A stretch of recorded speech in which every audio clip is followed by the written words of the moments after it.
강혜신의 오늘의 미국. 미국 경제가 지금 빨간불인가요? 경고음인 이유, 미국 경제의 경고음은 미국 개인 모두에게 영향을 미치는 동시에 다른 나라에도 번집니다. 그래서 또 지금 미국 정부가 어떻게 빚이 40조 달러에 달한 것을 대응을 하고 있는지, 효과는 있는지까지 짚어드립니다. 재무장관이 장기 국채 수익률을 낮추기 위해 채권 매입으로 대응했지만 약발은 하루뿐이었습니다. 한국과 미국의 연례 군사훈련 을지 프리덤 쉴드는 오늘 갑작스럽게 끝납니다. 트럼프 대통령이 김정은 위원장과 친해지고 싶어 하는데 그때마다 이득은 중국과 북한이 보고 그 대가는 한국이 치렀거나 한국이 치를 수 있습니다. 트럼프 대통령은 올해 후반 김정은 위원장을 만나겠다고 했지만 많은 전문가들은 또 다른 정상회담이 열리지 않을 것으로 봅니다. 트럼프 대통령이 밝힌 이란과 또 이란과 거래하는 국가에 대한 경제 D-Day 선포가 성공할 수 있을지가 이슈입니다. 미국 재무장관은 미국 동맹국을 향해서 이란 편에 서든지 미국 편에 서든지 결정하라고 경고했습니다. 보도에서 가장 오래된 기준점 가운데 하나인 쿡 폴리티컬 리포트가 중간 선거에서 민주당이 상원 다수당 지위를 찾을 여러 경로를 갖게 됐다고 전했습니다. 제가 당신에게 걸맞지 않은 사람입니다. 데일리 비스트가 네털리 하프가 트럼프 대통령에게 보낸 새로운 편지를 공개했습니다. 저는 오늘 그 뉴스와 관련해서 오만과 편견을 다시 펼치게 됐거든요. 여러분 안녕하십니까? 오늘의 미국 강혜신입니다. 먼저 미국 경제부터 전해드리겠습니다. 왜 미국 경제가 경고음을 울리는 것이라고 해석을 해야지 되는가? 사실은 얼마 전까지 월드컵이 있었죠. 그리고 세계적으로 오늘의 미국을 듣고 계시는 많은 분들이 관심이 없다 할지라도 테일러 스위프트 결혼하고 신경 쓸 이슈들이 너무 많았습니다. 그래서 경제가 이렇게 경고음이 울리는 것을 조금 사람들이 멀리 할 수 있었는데 결국은 수요일에 미국이 국가 부채가 40조 달러 이 소식이 보도가 되면서 미국 내뿐만이 아니라 미국 외에서도 걱정이 굉장히 커졌습니다. 물론 미국 사람들 기본적으로 본인들에게 해당되는 문제가 있고요. 세계에는 이게 어떤 영향이고 그리고 미국이 그동안은 여러 가지 일들을 다 달러 기축통화하고 하니까 막을 수 있었는데 이거 지금 어느 정도나 심각한 거야? 이런 부분들을 좀 정리를 해드리겠습니다. 연방예산위원회요. 미국의 국가 부채가 처음으로 1조 달러까지 되기까지 200년이 걸렸다고 얘기를 합니다. 그럼 이번에 1조 달러 이렇게 더 오른 것이 5개월 사이에 그랬잖아요. 해서 39조 달러에서 40조 달러 미국 빚이 된 건데 그게 1조 달러 미국 빚이 됐을 때가 언제냐면 1981년도 이정표죠. 그 정도 되면 레이건 대통령 시대였습니다. 그때 정확하게 1조 달러가 아니고 레이건 대통령이 텔레비전 연설을 했는데 9천 얼마 이렇게 조금만 더 있으면 1조 달러 갈 때였어요. 경고로 받아들였죠. 그때 레이건 대통령이 국가로서 우리에게 경고를 하는 게 필요하다면 바로 이게 경고입니다. 이렇게 얘기를 했어요. 레이건 대통령이 뭐라고 얘기했냐면 그때 국가에서 걷어들이는 돈보다 세금으로 돈을 더 많이 쓰면 재정 적자가 생깁니다. 지금 그게 1조 달러입니다. 이렇게 얘기를 했습니다. 81년도니까 몇 년 전이에요. 미국이 올해 건국 250주년 거기에 이제 서명을 한 해입니다. 이게 1조 달러보다 더 많은 이자를 냅니다. 미국의 빚이라는 게 돈 꼬서 쓰는 거잖아요. 국채 팔아서. 근데 거기에 대한 이자만 하더라도 레이건이 이거 빚이 1조 달러 경고입니다. 그 이자가 1조 달러가 넘습니다. 물론 40조 달러를 돌파할 것이다 예상했었던 일이에요. 트럼프 대통령뿐만이 아니라 바이든 대통령 때도 지출 같은 거 많이 했고 하니까 국방비, 사회보장 그리고 트럼프 대통령의 세금 감면 그래서 예상은 했는데 거기에 이제 팬데믹 때 쓴 돈, 또 2008년도 금융위기 때 쓴 돈, 이런 것들까지 다 합쳐서 얼마나 심각한가. 2016년도 트럼프 대통령이 대통령 되기 직전에 미국의 빚은 20조 달러 조금 못 미쳐서 그때부터 지금까지 2배가 되는데 10년이 걸리지 않았다는 거잖아요. 매 초, 1초 1초마다 미국의 빚이 지금 9만 달러가 쌓입니다. 1초마다 9만 달러면 하루에 미국이 78억 달러씩 빚이 늘어나고 있는 거거든요. 캘리포니아주의 경제학 교수입니다. 에릭 스완슨 씨. 10년 전과 비교를 할 때 지금 굉장히 다른 것은 금리다. 이렇게 얘기를 하잖아요. 미국 국채. 이거 금리가 굉장히 이제 많이 줘야지만 사람들이 미국 국채를 산다는 거잖아요. 특히 장기 국채 같은 거. 미국에 돈을 빌려주는데 미국이 여러 가지로 위험해. 그러니까 이자 많이 받고 빌려줘야지. 하이 리스크. 이렇게 되는. 그게 10년 전과 미국이 굉장히 달라서 장기 금리가 지금 뭐 수십 년 만에 최고치까지 올라갔잖아요. 예를 들어서 연 이자율 1%로 만약에 미국이 1조 달러를 빌리면 이자는 100억 달러입니다. 그런데 같은 돈을 5%로 빌리면 이자만 500억 달러예요. 지금 미국이 5% 넘잖아요. 30년 만기가. 그렇게 돼 있는 상태입니다. 그런 이유는 여러 가지 인플레이션도 있고 뭐 등등 이란 전쟁도 있고 이자율은 어떻게 하는가 등등 이 일이 있기 때문에 채권 가격하고 수익률, 그 이자율이요. 이건 항상 반대로 움직이죠. 투자자들이 미국이 불안해서 채권을 안 사겠어 하면 이자율을 더 높여줘야 되잖아요. 그 수익률이라는 것을. 이렇게 되는 그겁니다.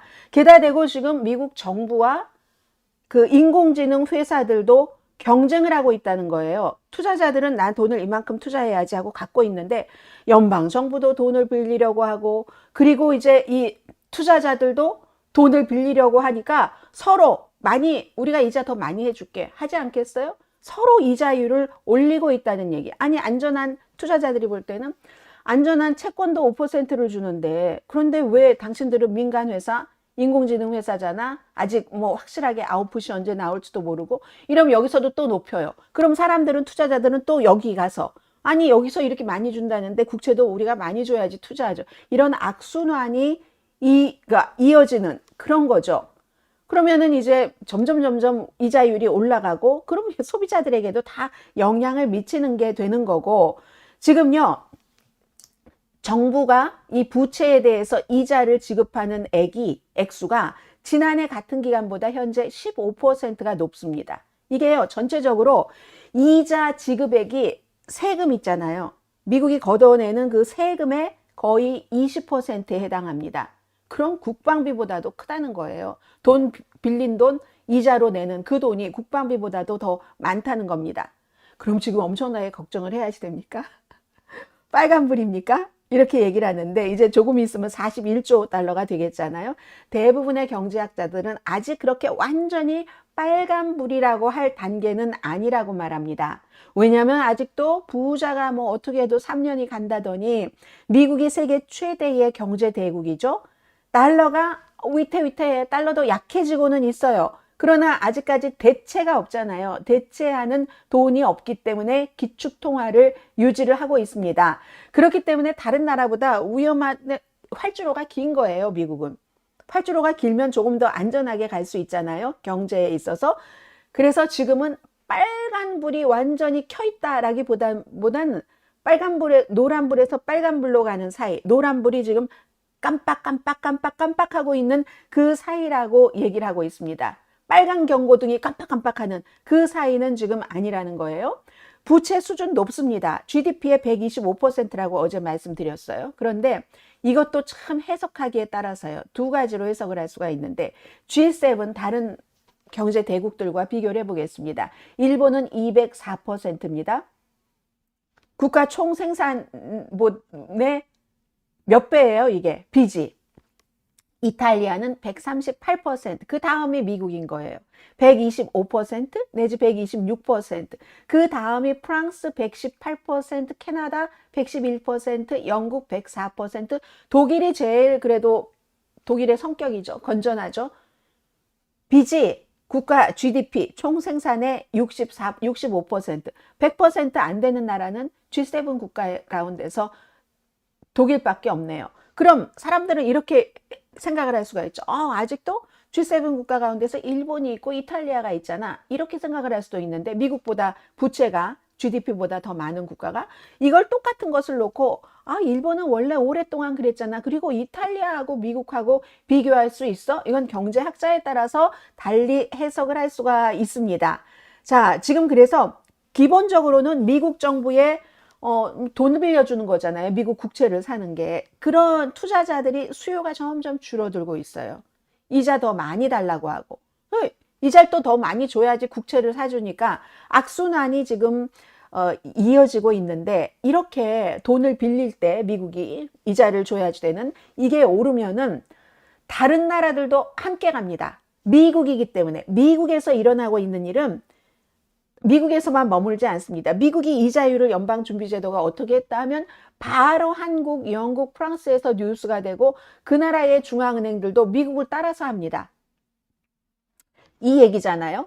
그래서 런던의 정경대학교의 교수, 그 찰리 빈이라는 교수가 미국의 빚, 부채 대 경제 규모 그 비율이 어느 지점에 도달을 하면은 그 다음부터는 이거 불안해.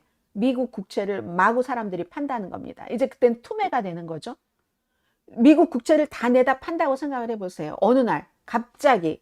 그러면 이때는 막 세계 금융시장이 혼란스럽게 되는 거죠. 아무튼 지금 이 상황이라는 거예요. 근데 그러면 그 지점이 몇 %인가?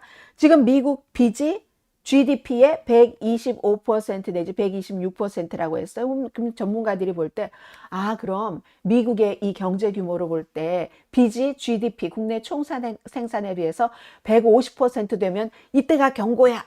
이렇게 말하기가 어렵다는 거예요. 그게 분명히 어떤 지점이 존재할 수 있겠죠? 존재하겠죠? 존재하지만 불행하게도 우리는 그 지점이 150인지 143인지 알 수가 없다는 겁니다. 물론 150 정도 되면 재앙이에요. 지금 126%인데 그럼 150 정도가 재앙이다라고 얘기하는 경제 전문가들이 있는데 146이면 그럼 안전한가? 4밖에 차이가 나지 않잖아요. 이것도 고정된 숫자가 없는 거죠. 지금 그 상황입니다. 그럼 개인에게는 어떤 영향이 있는가? 당연히 장기 30년 만기, 10년 만기 미국의 국채 수익률 이자율이 높아지면은 그 기준에 따라서 우리가 하잖아요. 보통 이제 10년 만기 그 기준으로 해서 무슨 자동차, 융자 등등 하니까 다 올라간다는 거. 크레딧 카드, 몰기지까지 전부 이자율이 높아지게 되고 이럴 때일수록 항상 저소득층이 더 타격을 받습니다. 부자는 캐시로 그냥 쓰면 돼요. 저소득층이 항상 크레딧 카드 쓰고 막고 이자율 낮은 크레딧 카드로 또 이렇게 옮기고 하기 때문에 그리고 기업도 돈 빌리는데 비용이 높아지면 그 돈을 이자율 많이 주고 물건을 만들어서 파는데 어디다가 찾자고 하겠어요? 물가를 올리겠죠. 물건값을 올리겠죠. 서비스 물건이건 아니면 이런 손에 잡히는 이런 물건이건 그 소비자는 양쪽에서 고통받는 겁니다. 대출을 나는 대출 없고 집페이먼트도 그게 아니라니까요. 자동차 페이먼트 물건값도 다 오르게 된다는 거죠. 두 방향의 두 경로로 영향을 받고 있기 때문에 어떤 형태로든 미국의 빚이 많아져서 사람들이 두려워하고 투자자들이 미국 채권 이자율 높여주지 않으면 안 살 거야. 이렇게 해서 전체적으로 이자율이 오르면은 여러분들 지갑에는 영향이 있습니다. 항상 또 새로운 국채를 발행할 때 이자율을 더 높게 제시를 해야지 되고 그렇기 때문에 이제 그런 거죠. 기준점이니까 장기 국채의 수익률이 이자율이 이제 금융 상품의 기준점이기 때문에 그렇다는 거죠. 그 다음에 이제 뭐가 오는가? 최근에 몇 개월 동안 경제가 둔화됐어요. 물론 성장은 하지만 성장하는 폭이 줄어들었다는 거죠. 경제 성장이 굉장히 중요하죠. 어쩌면 모든 것이라고 할 수도 있어요. 정책 같은 거 통하지 않습니다. 잘 통하지 않습니다. 지금 이 상황에서는. 경제가 성장하면 어떻게 됩니까? 세금이 늘어나잖아요. 국가에서 레이건이 얘기한 것처럼 세금보다 쓰는 돈이 더 많을 때 마이너스가 나니까 경제가 좋아지면 많이 버니까 세금을 많이 내겠죠. 그렇게 되면은 정부가 그 세금 거둔 것을 가지고 사회복지 시스템이라든가 국방비라든가 이런 데에 쓸 수가 있는 겁니다. 지금은 빌려서 쓰고 있어요. 그래서 충분하게 경제가 성장되면 이 빚 문제도 완화될 수 있겠죠. 그런데 성장은 되더라도 지금처럼 약간 둔화하는 이런 식으로 가면은 미국은 다른 선택지를 검토를 해야지 됩니다. 그 다른 선택지는 세금 제도나 정부 지출 구조를 바꾸거나 긴축 정책을 시행하거나 부채를 재조정하는 것. 세제가 뭐예요? 지금 세금 많이 내는 사람들 세금 점점 다 깎아주고 있잖아요. 그리고 뭐 정부 지출 구조 이건 많이 줄인다고 했어요. 긴축 재정 이거 이제 긴축 재정 지금 하고 있어요. 엄청나게 많이 깎아요. 근데 긴축 재정과 세금률이 같이 가지 않으면 안 되는 거예요.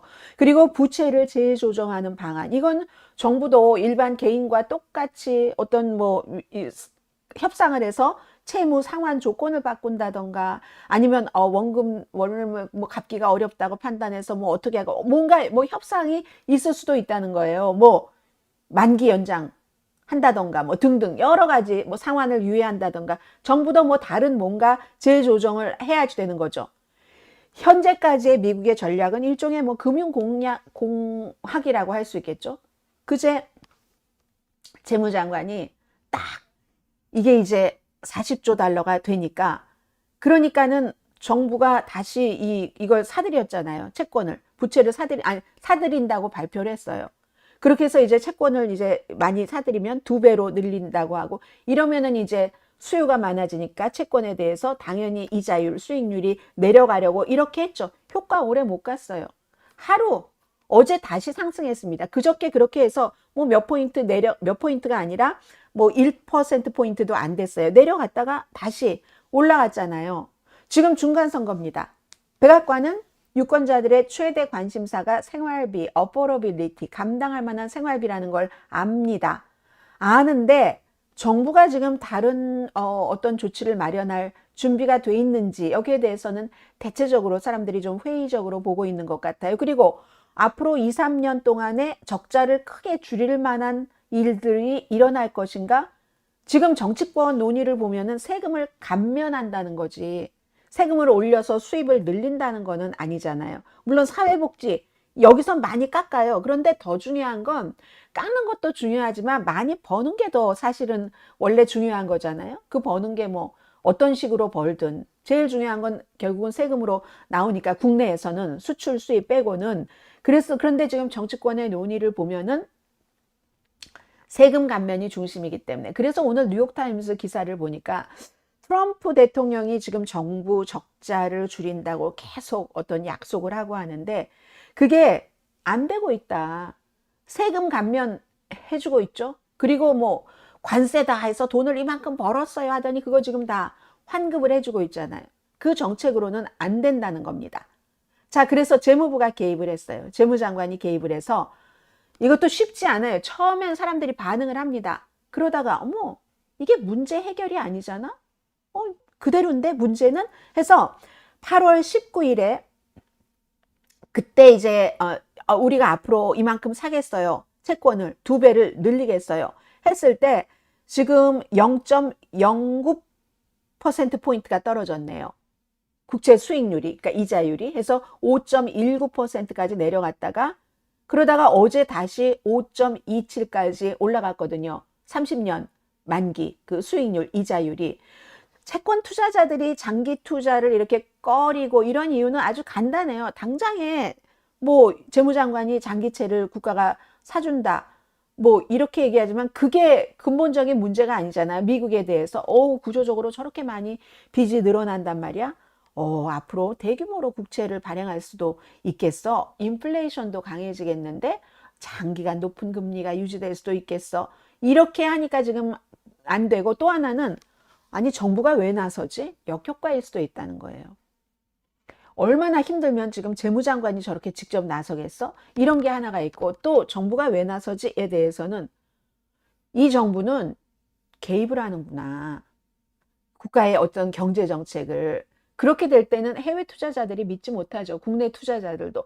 미국이라는 국가가 예를 들어 주식이라든가 여러 가지에 대해서 안정적으로 투자할 만한 국가야라고 보여지는 것은 바로 그겁니다. 어느 정도 독립성을 인정을 하고 있기 때문에 연방준비제도나 아니나 근데 재무장관이 뭐 미국 빚이 40조 됐다고 하니까 우리가 그걸 더 채권을 사드리겠습니다. 2배로 사드리겠습니다.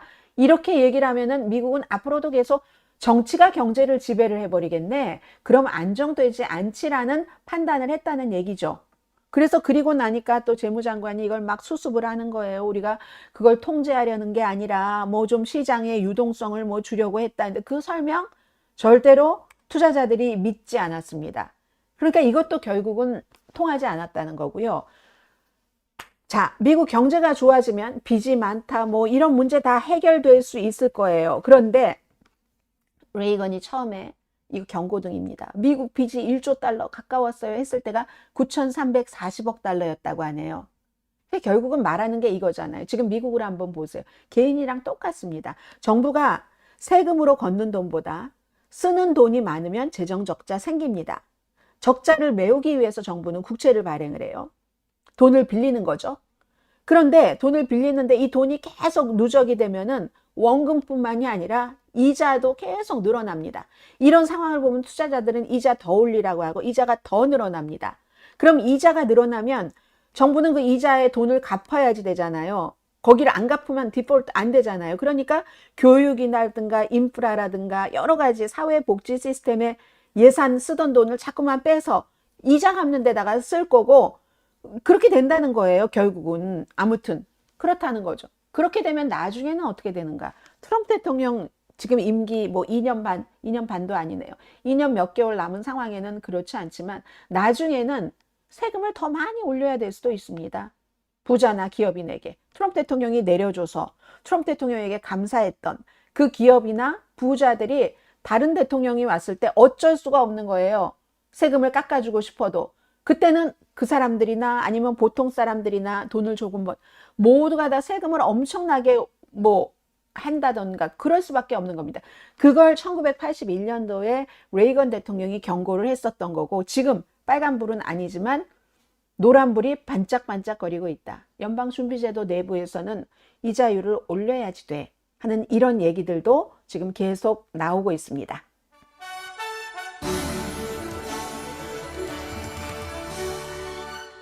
네. 미국이 쓰는 돈의 100분의 1은 누가 쓰고 있을 거라고 생각합니다. 누구예요? 누구와 누구 그 가문이 쓰고 있을 것이라고 생각을 합니다. 이렇게 얘기해 주신 분도 계시고요. 자, 두 번째 이슈는 제가 이제 여러분들 지금 이 뉴스를 하나를 보시면은 그러면은 대강 올해 말까지 특별한 변수가 없으면 미국과 북한과의 관계가 어떻게 갈 것인가. 그리고 대통령이 요즘 자꾸만 이 윙크를 하잖아요. 이 김정은 위원장에게. 그게 도대체 의미가 있는 윙크야? 의미가 없는 윙크야를 여러분 나름대로의 생각을 정리하실 수 있다고 생각을 합니다. 자, 왜냐하면 이게요.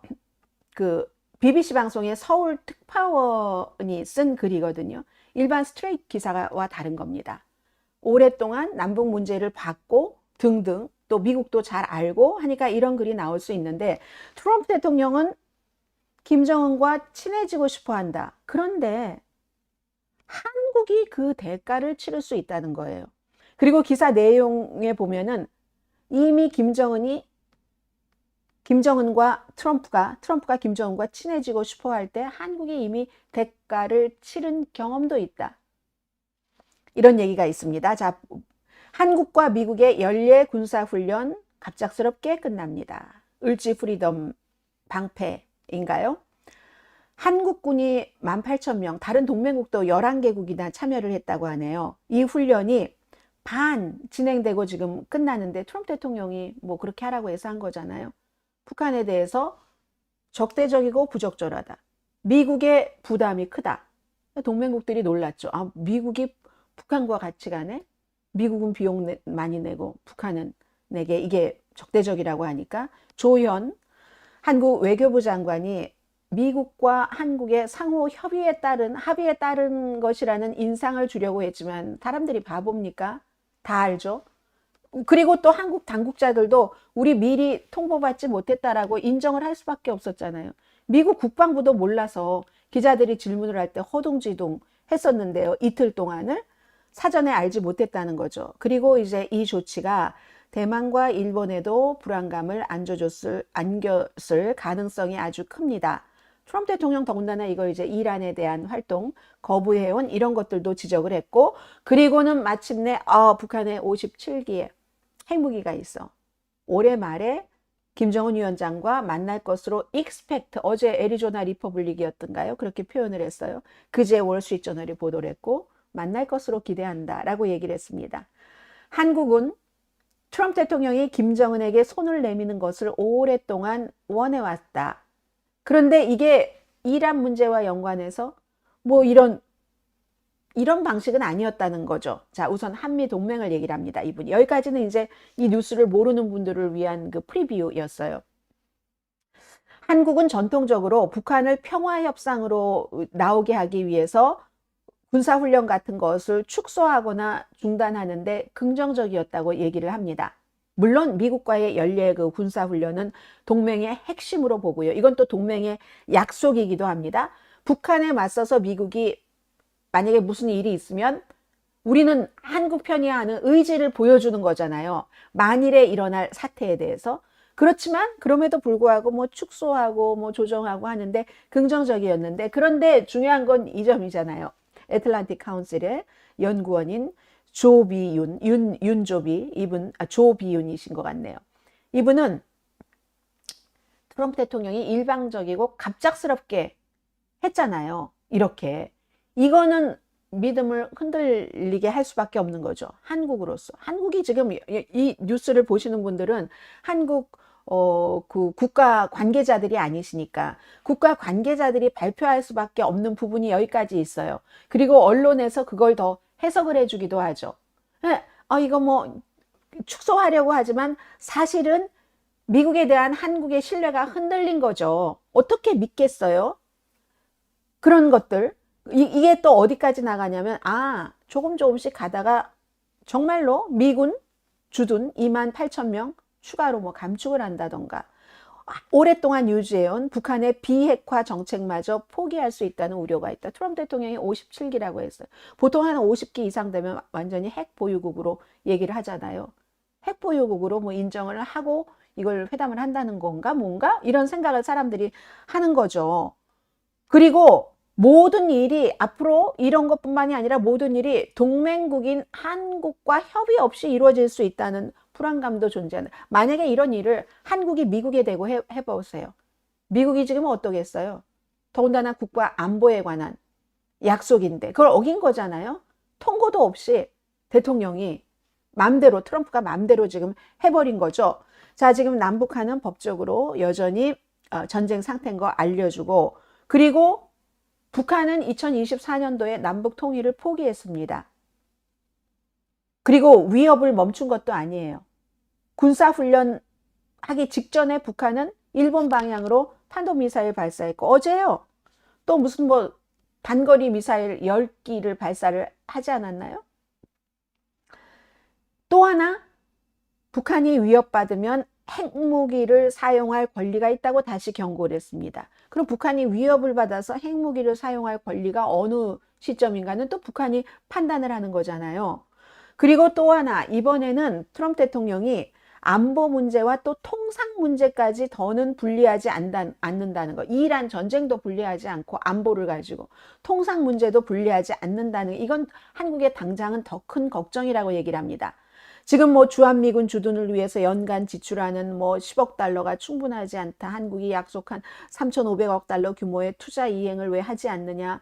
한국에서 활동하는 미국 기업들을 차별하고 있다. 뭐 대표적으로 쿠팡 이런 얘기 지금 하고 있는 거잖아요. 무역 갈등이 국가 안보 문제로 번지고 있는 가운데 한국에선 당연히 미국 의존도 낮춰야 된다는 목소리가 나오죠. 세종연구소의 부소장이에요. 그리고 한국의 자체 핵무장을 계속 주장을 해온 정성장, 이분은 한미 동맹이 유지돼야지 되는 게 맞지만 독자적인 핵 억지력을 확보하기 위한 조치를 취해야지 된다. 이제 목소리를 크게 높이고 있어요. 한국 사람들 대부분은 핵무장에 참석을 하지만 뭐 이거는 BBC가 보도를 한 거예요. 정부는 핵무기 보유가 불필요하고 한국의 동맹 네트워크에도 해로울 수 있다. 이게 주장해 온 거잖아요. 그렇게 되면 당장 경제적으로 어떻게 제재를 받고 그 엄청난 제재를 미국이나 이란만큼 견딜 수 있어. 뭐 이렇게 많이들 얘기를 하시잖아요. 그런 주장을 해온 거고. 그런데 미국이 여기서 조금 더 한국을 자극을 하는 일을 한다던가 아시아를 조금 더 포기를 한다던가 하면 문제는 달라질 수 있겠죠. 그 점을 이제 BBC 방송에 이 특파원이 지적을 합니다. 이재명 대통령이요. 트럼프 대통령 이 훈련을 빨리 끝내기로 한 것에 대해서 이것을 아주 좋게 마무리를 하고 싶겠죠. 제가 이재명 대통령의 직접 X는 보지 못했는데 영어로 이분이 쓴 것을 보면은 그거네요. 이 트럼프 대통령의 소셜미디어에 쓴 그 글은 평화를 이루기 위한 깊은 숙고의 결과로 나온 과감한 결정이라고 믿는다. 그리고 이제 뭐 한국 국방비 늘리겠다 약속했고 한국이 자국 안보를 책임져야지 된다는 트럼프 대통령의 견해에 전적으로 동의한다고 말했다. 네, 자국 안보를 책임져야지 된다 하면 사우디처럼 핵을 개발할 수 있는 뭐 이러한 권리를 줘야지 되죠. 북한이 핵이 있기 때문에. 자, 트럼프 대통령의 첫 임기 이후에 한국은 예측하기 어려운 트럼프 대통령의 외교 방식을 위험이면서 동시에 기회로 봤다. 이렇게 보도를 하는데 여기에 제가 가장 마음에 들어하는 문장이 나옵니다. 한국은 2018년도에 아첨과 근거 없는 낙관주의를 섞은 접근으로 트럼프 대통령과 김정은이 만나는 회담을 성사시키는 데 성공했다. 그때의 트럼프 대통령은 미국에서 최초로 북한 지도자를 만난 트럼프 대통령입니다. 한국은 예측하기 어려운 트럼프 대통령의 외교 방식을 기회로 봤기 때문에 트럼프 대통령에게 아첨을 하고 근거 없는 낙관주의를 섞은 접근으로 김정은과 트럼프가 만나게 하는데 성공을 했다. 회담하고 나서 곧바로 트럼프 대통령이 한미연합 군사훈련 중단을 발표를 했잖아요. 막 기자회견할 때 난리가 났었어요, 그때. 그리고 두 번째 미팅에서는 핵시설 전체를 포기하기를 거부했어요. 그 당시에 북한이. 그래서 합의 없이 회담장을 끝났습니다. 결국은 성공했습니까?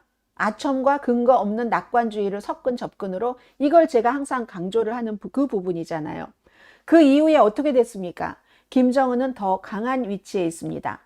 정상회담 이후에 너무 분노했죠. 털털털털 며칠을 열차를 타고 평양으로 돌아가게 됐으니까. 그때 대가 누가 치렀어요? 한국이 치렀습니다. 한국이. 감당한 건 한국이었습니다. 북한에 있던 남북 공동 연락소 폭파시켰잖아요. 그때. 그리고 한국과 모든 소통을 끊겠다고 선언을 했고 그리고는 그전에는 뭐 평양에 가서 공연하고 했잖아요. 그런데 한국 영화, 텔레비전 프로그램을 공유하면 사형에 처할 수 있는 새로운 법을 만들었습니다.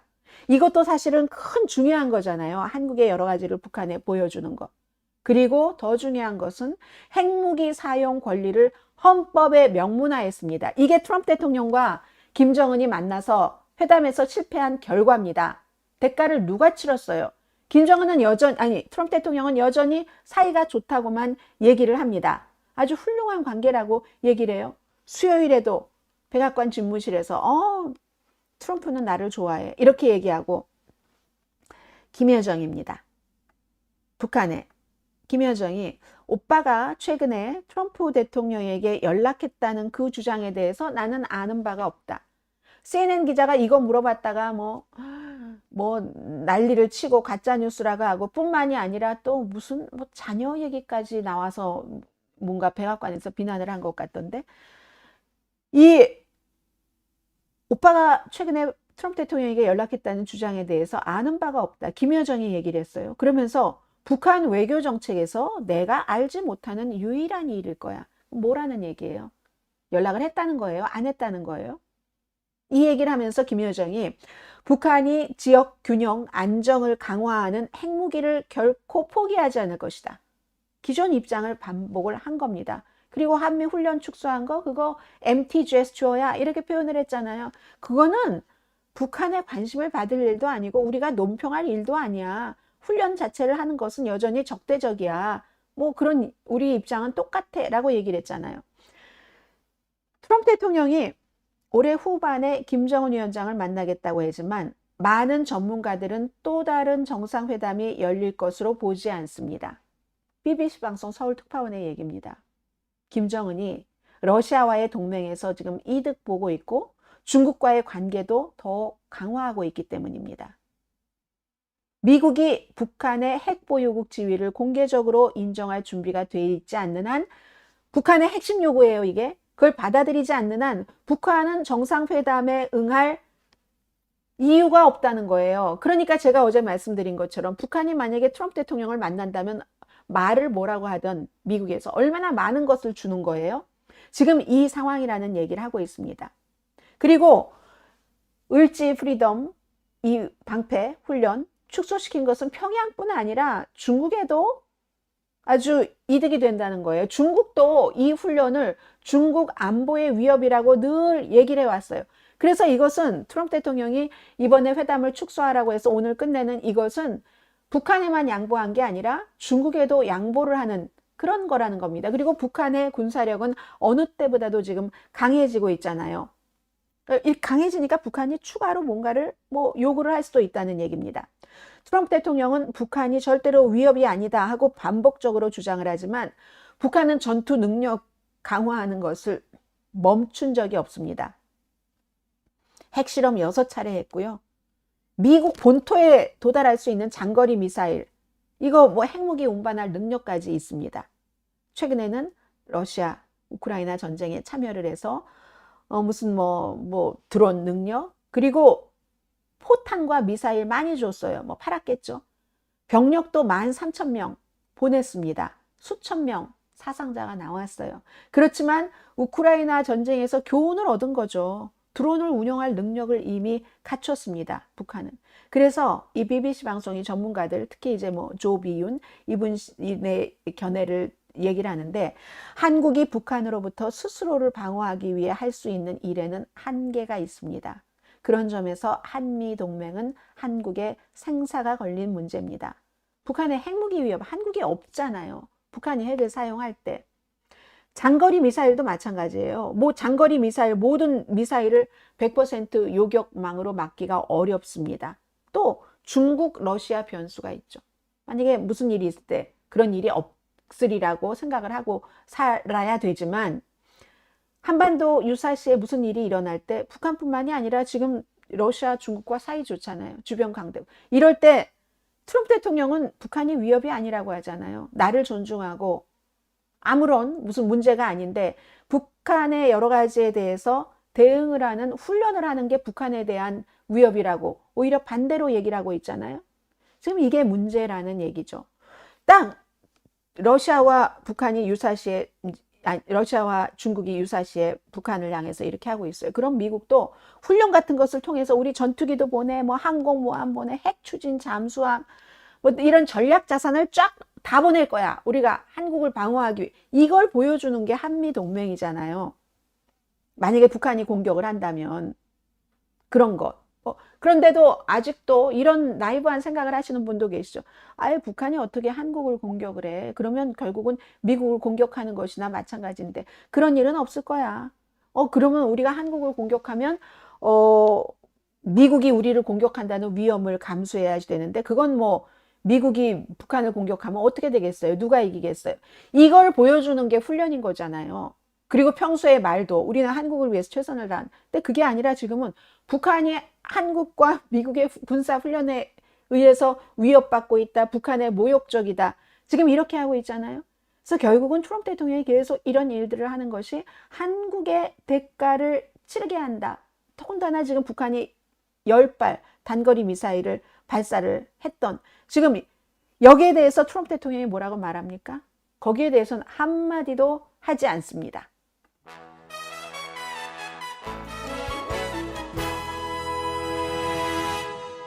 근데 아직도 이런 분이 계세요. 북한의 군사력이 강해지고 있다는 것은 동의 안 한다. 핵무기 몇십 개 늘은 거 아무 의미 없음. 그러면 선생님 핵무기 갖고 계세요? 핵무기는 하나만 있어도 억제력이 되는데 핵무기도 없으면서 뭘 그런 말도 안 되는 얘기를 하세요. 북한이 군사력이 늘었지 안 늘었어요? 러시아에 가서 여러 가지 경험을 현지에서 경험을 했잖아요. 새로운 무기를 가지고. 그런데 어떻게 안 늘을 수가 있어요? 늘었죠. 그렇게 생각하시는 건 선생님의 착각입니다. 착각이고요. 자, 이란 문제도 조금 보겠습니다. 이 이란 문제도 이제 이 정도면은 앞으로 어떻게 갈 것인가가 정리가 되지 않을까 싶은데, 그리고 트럼프 대통령이 왜 경제 D-Day라는 노르만디 상륙작전에 비유하는 막 거창하게 이렇게 얘기를 했는가 하는 거. 이란에 대해서 이란뿐만이 아니라 이란과 어떤 뭐 거래를 하는 그런 국가들도 엄청난 대가를 치러라 하고 경제 D-Day를 선포를 했어요. 이거 사실은 이란과 전면전 하지 않겠다는 신호입니다. 경제로 가겠다는 거잖아요. 전면전은 더 이상 효과가 실패했다는 것의 시인이기도 합니다. 결국은 어느 나라가 영향을 입을까? 영향을 입을 나라들이 있겠죠. 얼마나 타격을 줄까? 이란에. 그 군사적인 승리 실패했어요. 협상도 실패를 했습니다. 그래서 경제적인 D-Day라는 마지막 하나가 남은 건데, 이란 자체는 뭐 다 알고 계시는 것처럼 너무 오랫동안 미국의 경제적인 제재를 받아왔고 또 고통 감수의 의지가 강합니다. 미국 사람들보다. 또 이번에 또 이 전쟁을 하면서 보니까 야, 그렇게 미국과 이스라엘의 최첨단 무기들로 쏘아대는데도 그걸 막아내네. 그걸 견뎌내네. 능력이잖아요. 그 능력을 보여줬습니다. 따라서 지금 미국의 핵심 질문은 이게 될 겁니다. 다른 전략들이 실패했는데 이 경제 추가 제재예요. 처음 하는 것도 아니에요. 이란에. 이건 성공을 할 수 있을까? 그리고 구체적인 작동 방식이 무엇인지도 트럼프 대통령은 얘기하지 않았어요. 그러나 8월 24일에 재무장관이 밝힌다고 하더군요. 이란에 생명줄을 주는 어떤 국가에 대해서든 우방이든 적대국이든 우리는 조치할 거다. 어제 CNBC 방송에 나와서 열심히 얘기를 했어요. 당신들은 우리 편이거나 우리에 맞서는 이란 편이다. 이란과 계속 거래를 한다면 돈을 송금하거나 이란산 오일을 사거나 뭐 여러 가지를 한다면 미국 재무부와 미국 정부는 여러분을 상대로 모든 힘을 투입을 해서 여러분을 처벌할 겁니다. 재무장관만 그런 게 아니에요. 어제 부통령도 마찬가지로 가장 효과적인 분쟁의 새 국면이다 이렇게 얘기를 하면서, 사실은 이 부통령은 이란 전쟁 좋아하지 않았던 사람이에요. 이란이 우리에게 경제적인 압박을 가하려고 했지만 지금 결과를 보면은 우리가 이란을 훨씬 압박하고 있다 이렇게 얘기를 하고 있습니다. 글쎄요, 이란의 현지에 가서 보지 않았기 때문에 어느 압박이 더 큰지는 저로서는 알 수 없습니다. 전문가들의 말을 들을 뿐이죠. 이슬람 공화국은 1979년 거의 이제 이 혁명 일어나고 그때부터 미국으로부터 엄청난 제재를 많이 받아왔잖아요, 지금. 그리고 나서 이제 그 2015년도에 오바마 시대에 그 이란과 뭐 핵포괄적인 협상하고 뭐 이런 거, 이것을 트럼프 대통령이 대통령 되자마자 탈퇴를 해버렸잖아요. 그 뒤 이후에 제재를 더 강하게 했습니다. 지금은 무슨 뭐 장대한 분노, 이게 이번에 이란 전쟁 작전 이름이었잖아요. 무슨 장대한 경제 뭐 분노 작전, 이렇게 지금 이름을 하고 있어요. 그런데 결국은 이것 자체는 우리가 군사작전에서 실패했어 하는 걸 인정하고, 그러니까 경제적인 압박을 다시 시도할 거야. 이미 하고 있는 압박을 거기에 도구를 하나를 더 얻는다는 것 이외에는 뭐 다른 게 없다 하는 겁니다. 그럼 어느 나라? 미국 달러에 의존하는 경제, 제3국을 겨냥하는 거예요. 그렇게 될 경우 뭐 터키도 될 수 있을 것 같고 이라크도 되고 중국이 이제 여기에 제일 중요한 그런 거잖아요. 이란과 연결이 돼 있으면서도 달러를 쓰는 모든 국가를 뭐 겨냥을 한다 이런 거잖아요. 이란이 여기에 대해서 또 어떻게 대응할지는 아직 불분명합니다. 불분명한데, 그런데 이란은 지금까지 미국이 어떠한 제재를 할 때 너무너무 능숙하게 이걸 피해왔어요. 뭐 북한도 마찬가지로 여러 가지로 피해왔지만 그림자 그 섀도우 선박이라고 하잖아요. 그림자 그 선박이라고 얘기하는, 미국의 제재 명단에 없는 그런 이제 상업용 위장 회사들이 있습니다. 오일을 이제 이란 거를 밖으로 가지고 나가는 그런 회사들이 늘 만들어내요. 그러니까 어떻게 보면 뒤통수 치기가 아니라 뒤를 이란이 먼저 가서 새로운 걸 만들면 이걸 또 제재하는 안을 만들어. 그럼 이란은 이미 새로운 회사가 또 만들어져서 또 나가는 이런 식이거든요. 어떠한 제재를 하더라도 새로운 회사의 이름들이 속속 등장하면서 우회할 길을 찾아낸다는 겁니다. 그러니까 뒤따라가는 게임 하는 거예요. 뒤쫓기. 그래서 이제 이 제재 효과는 미국이 이렇게 발표를 하긴 했는데 제3국에 따른 거죠. 이라크, 중국, 터키, 이 튀르키예. 근데 이것은 이란 통제 바깥에 있는 거잖아요. 다른 국가와 금융기관들이 이란에 이런 공식 은행 시스템 이걸 허용할 뜻이 있는지 없는지 아랍에미리트는 안 한다고 했어요, 지금. 근데 중국이 여기에 동의할까요? 중국이 동의할 것이라고 보기는 거의 어렵습니다. 중국의 오일을 엄청나게 많이 이란이 보내고 있고, 그리고 더 중요한 건 이것도 똑같아요. 미국이 이 경제 문제를 해결하는 것과 똑같은 원리인데 이게 더 큰 전략적인 문제가 여전히 남는 거죠. 큰 전략이 없다면 뭐 이렇게 다른 나라를 이란도 아닌 제3국까지 제재를 해서 이란이 항복하게 만든다? 이 확신하기가 굉장히 어렵잖아요. 이렇게 제재를 이미 하고 있는 것을 제3국까지 포함해서 더 강하게 하는 것만으로는 승산이 없다는 겁니다. 우선 최종 목표가 뭐냐고요. 호르무즈냐고요. 이란 핵이냐고요. 지금 그런 거.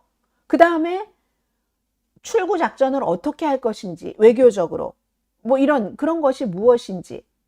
그렇지 않으면 이 제재는 이란을 어느 정도 괴롭힐 수는 있겠, 당연히 괴롭겠죠. 괴롭지만 이것으로써 이 전쟁이 화끈하게 매듭을 짓고 끝나지 않을 것이다 하는 게 전문가들의 지적입니다.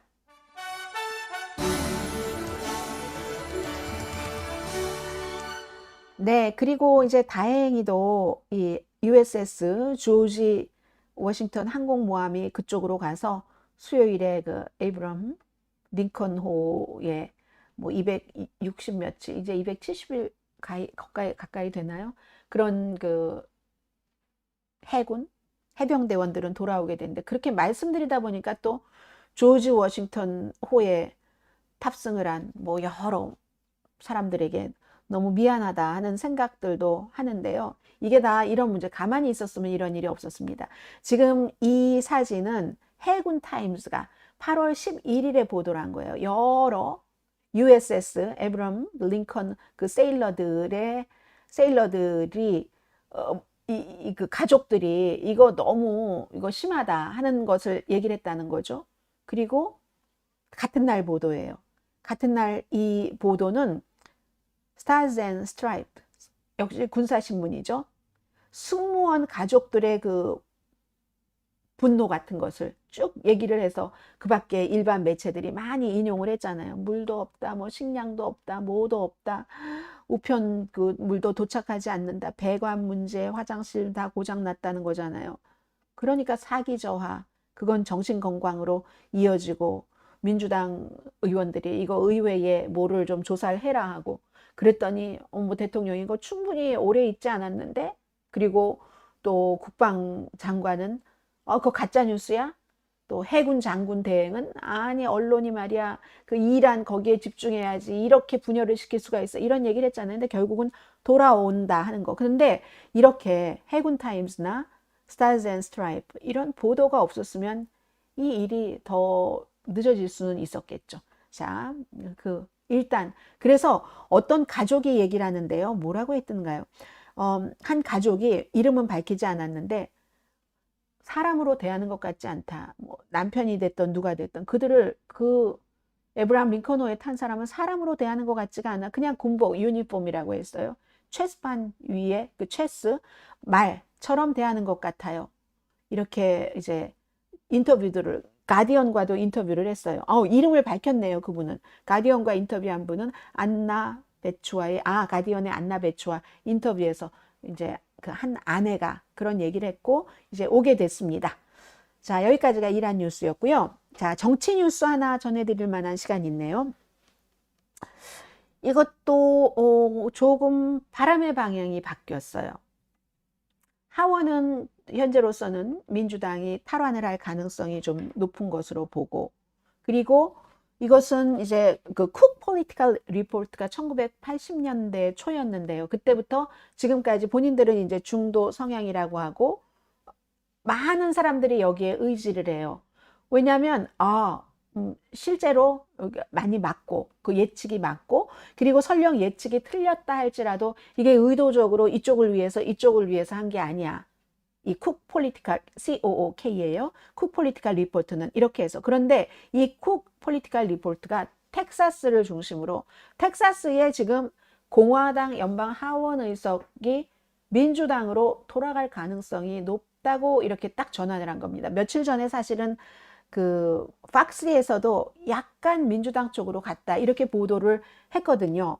그래서 누구예요? 텍사스의 공화당의 지금 후보가 켄 팩스턴이라는, 이렇게 많은 정치 스캔들이 있는 사람이 없습니다. 뭐 여자 문제, 돈 문제, 부정부패, 비리 너무 많았는데 단 하나, 이 사람의 자산은 트럼프가 지지한다는 것, 트럼프를 지지한다는 그것으로 존 코닌이라는 공화당의 마지막 남은 신사라는 현재 의석을 갖고 있는 연방 상원 의원을 트럼프 대통령이 떨어뜨리기를 하고 켄 팩스턴을 지지를 했어요.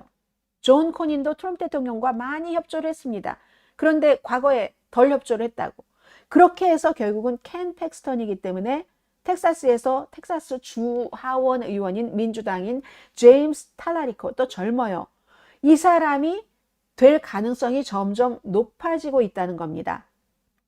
그래서 처음에 예비선거 때부터 말씀을 드렸어요. 팩스턴은 존 코닌이라는 그 상원 의원을 꺾을 수는 있었지만, 그렇지만 계속 부정적인 기사가 나와요. 지금도 뭐 아내와 너무 험악한 이혼을 했고, 뭐 다른 여자 문제 등등 막 그런 것들 때문에 결국은 이게 부정적인 기사가 이어지니까 안 된다는 거예요. 팍스도 공화당 우세에서 공화당 쪽으로 기울으면서 토스업으로 경합주로 바꿨어요. 텍사스가 경합중이라는 게 이해가 됩니까? 네이 실버, 이 선거 전문가죠. 이 사람도 탈라리코 민주당 후보에게 더 좋은 평가를 내려서 여기는 이제 민주당 쪽에 기울었다. 쿡 정치 리포트, 이 쿡 폴리티컬 리포트도 민주당에게 이렇게 유리하다. 이렇게 그 얘기를 했거든요. 지금 중간 선거까지 75일 남았나요? 74일인가요? 상원 다수당 방향은 아마도 이제 한 9개 주 정도에서 결론이 날 텐데, 그거 세세하게 지금은 말씀드리지 않겠어요. 상황이 또 변하기도 하니까. 그런데 텍사스가 제일 중요한 변화라는 거예요. 민주당이 뭐 메인이라든가 미시건 같은 어려운 지역에서 패해도 상원을 차지할 수 있는 길이 있다는 겁니다. 우선 텍사스에서 뚫린다는 거예요. 메인은 지금 공화당이 상원 의석을 갖고 있는 것이고, 미시간은 지금 민주당인데 거기에 이제 그 유명한 압둘 엘 사예드라는 사회민주주의자는 아니지만 굉장히 진보적인 사람이 지금 민주당 후보로 나간 거잖아요. 어쨌든 그렇게 되는 건데, 공화당에 뭐 유리할 수 있는 방법이 또 있을 수도 있어요. 트럼프 대통령이 가만히 있지 않겠죠. 당연히 이 팩스턴 후보와 같이 선거 캠페인도 할 거예요. 그리고 이 사람은 지금 어느 정도로 인기가 없냐면은 선거 자금이 거치지가 않아요. 거치지가 않고 민주당 후보에게는 선거 자금이 많이 거치고 있어요. 그러니까 계속 갈수록 기회가 늘어나는데 트럼프 대통령이 또 확 해서 어떻게 하면, 그건 모르긴 모르지만 그렇다는 거죠. 그리고 또 하나는 노스캐롤라이나가 민주당에게 여전히 최고의 기회입니다. 노스캐롤라이나의 뭐 전 주지사죠. 로이 쿠퍼, 젊은 인기 있는 주지사가 공화당 위원장 마이클 와틀리와 경쟁을 하고 있어요. 근데 여기도 공화당 의석이었어요. 공화당 의석인데 탐 틸리스라고 트럼프 대통령 하는 여러 가지에 반대를 해서 트럼프 대통령이 낙선 운동을 해서 예비선거에서 현 의원이 떨어져 버렸잖아요. 거기를 민주당의 로이 쿠퍼 주지사가 워낙에 인기가 있었으니까, 지난번에 무슨 뭐 부통령 후보로도 로이 쿠퍼가 나와야지 된다 이런 얘기들 많이 했었잖아요. 그래서 노스캐롤라이나, 텍사스. 그런데 그렇다는 얘기입니다. 아무튼 그래서 텍사스의 경우는요, 1990년도에 왜 앤 리처즈라고 여성 주지사가 있었잖아요. 민주당 주지사였어요. 그때 이후에 주 전체 단위에서는 민주당이 맥을 못 쳤거든요. 근데 글쎄 이번에는 어떻게 될지 모르겠어요. 왜 지난번에 여러분 막 자전거도 타고 다니고 치과 가서 치아 고치면서도 선거 운동하고 있었던 젊은 비트 오로코 기억나시죠? 그 당시에 테드 크루스를 이기나 했어요. 근데 결국은 뚜껑을 열어보니까 졌잖아요. 그만큼 텍사스가 이 공화당 색깔이 단단히 잡혀 있다 하는데도 지금은 정말 그 뭐가 다르냐. 테드 크루스 그때 아니 그 비로 오로크도 졌는데 하고 이제 쿡 리포트 기자에게 CNN에서 물어보니까 아 뭐가 다르냐고요? 이거요. 켄 팩스턴 검찰총장이었잖아요. 텍사스. 그 후보 때문이에요.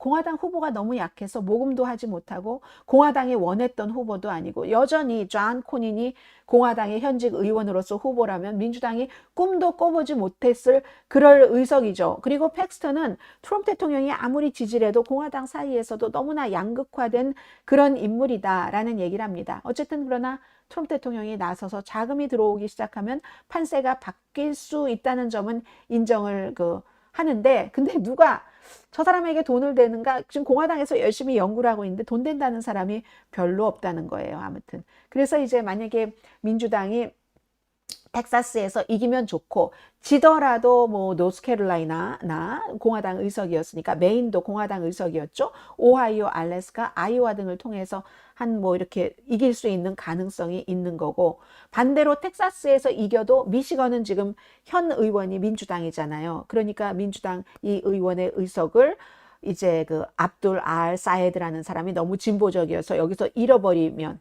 그리고 나머지 경합주에서 별로 이기지 못하면 또 상원을 차지할 가능성이 좀 멀어지는데 일단은 텍사스 때문에 엄청나게 좋아졌다는 그런 내용입니다.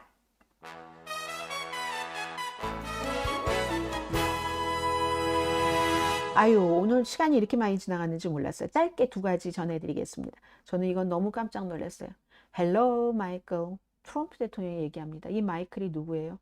트럼프 대통령과 엄청나게 이렇게 됐었던 트럼프 대통령의 전 픽서 트럼프 대통령 허쉬머니를 관리했었던 사람 그 허쉬머니 관리의 최고 변호사는 지금 연방 법무장관이 돼 있고 이 마이클 코엔이 그 당시에 개인 변호사로서 이런 모든 문제를 처리했잖아요. 그랬는데 결국은 뭐 그런저런 문제와 연관돼서 뭐 그 돈을 잘못 관리했다. 본인은 감옥살이 했어요. 근데 코비드 때 감옥이 너무 붐비니까 그때 나왔죠. 그리고 바이든에게 사면을 받기를 원했는데 바이든이 사면해 주지 않았어요. 이 사람이 팟캐스트를 하는데 트럼프 대통령을 인터뷰했어요. 완전히 서로 원수였어요. President Donald Trump. Coming up in just seconds now, part of my conversation with President Donald J. 이렇게 선전하면서 마이클 코엔의 음성이에요. 트럼프 나온다. 뭐 Years 이런 of 식으로. silence, and now 8년 동안 그렇게 지내다가 아주 완전히 사람들을 그냥 오라고 하면서 이렇게 하다가 인터뷰를 합니다. 자, 나올 때가 됐으니까 키워야 될 것 같은데. Mr. 자, President, Hello, Michael. How are Hey. you, Michael? how you doing, sir? Welcome. good. Welcome. 네, 뭐 Country is 이 doing 정도 great. 이외에는 제가 이건 말씀드리고 싶었던 건 그렇게 원수 같았던 사람들이 이렇게 할 수가 있는가 하면서 마이클 코엔이 이 인터뷰하기 전에 CNN에서 물어봤어요. 사람들이 기회주의자라고 하지 않을까? 이렇게 얘기를 했더니 아니 나는 트럼프 대통령 뭐 과거를 말할 필요는 없는 것 같고 이란 전쟁이 잘하고 있다고 생각을 하고 또 하나 이스라엘에 대해서도 잘하고 있다고 생각을 해요. 한데 마이클 코엔은 이렇게 하는 것은 트럼프 대통령이 대통령으로 있을 때 완전히 감옥살이 다 끝냈고 지금은 자유의 몸으로 이렇게 팟캐스트까지 하지만 사면을 받고 싶은 겁니다. 사면을 받고 싶다는 건 말씀을 드리고 여전히 엄청나게 지금 세계적인 뉴스메이커가 된 나탈리 하프라는 대통령의 뭐 특별 비서 이거 지금 같이 비행기에서 내리고 있는 거잖아요. 이 비디오 보면요.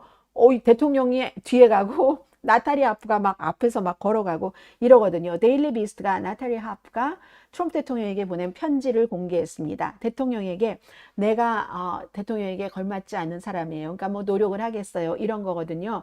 이게 이제 결국은 데일리 비스트가 편지를 공개를 했는데 조지아주의 존 오소프라는 연방 상원 의원이 대통령이 일은 안 하고 이렇게 나탈리 하프와 뭐 비행 궁전에서 여행하는 것만 즐기는 것 같다. 이 얘기를 했는데 만약에 이 얘기가 여기서 끝났다면 괜찮은데 백악관에서 마가들이 엄청나게 존 오소프를 사방팔방에서 공격을 했습니다. 그러니까 일이 더 커져 버렸어요.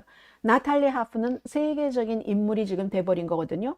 그러니까 뭐 이 데일리 비스트에서도 갖고 있던 편지를 공개를 한 거예요. 데일리 비스트는 특히 멜라니아 트럼프 여사와 관련해서 뭔가 과거의 보도 때문에 사과를 하기도 했고 뭔가 좀 곤란한 위치에 있기도 했고 했는데도 다시 이 편지를 내놓은 겁니다. 뭐라고 썼냐면 이 2023년도에 나탈리 하프가 트럼프 대통령에게 편지를 많이 보낸대요.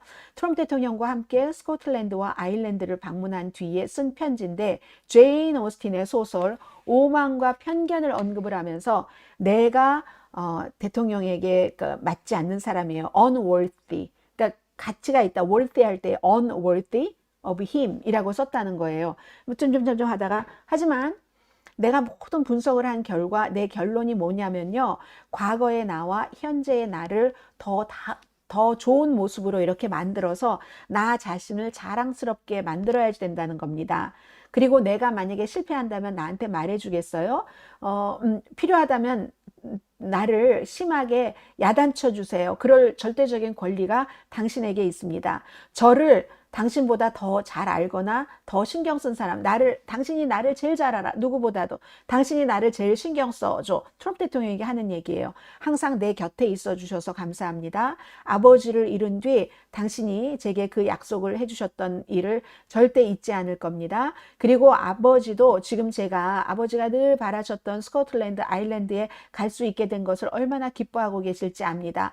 고전의 한 구절을 바꿔 말하자면 나는 당신을 당신보다 덜 걸맞는 누구에게도 내줄 수 없다. 이건 제가 시간이 없으니까. 근데 걸맞지 않는 사람은 바로 납니다. 그러니까 내가 더 어떻게 해보겠다. 그런 편지, 그 이전에 썼던 당신만이 내게 중요합니다.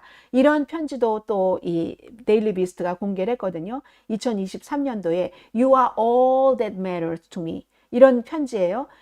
해서 저는 우리 사이의 모든 일이 항상 잘 되길 바랍니다. 제가 이번 주 내내 정신이 산만했다는 것도 압니다. 며칠 동안 밥 먹는 것도 있고 잠자는 것도 있고 하루에 뭐 몇 시간씩만 잠을 잤는데 저는 날마다 그러는데요.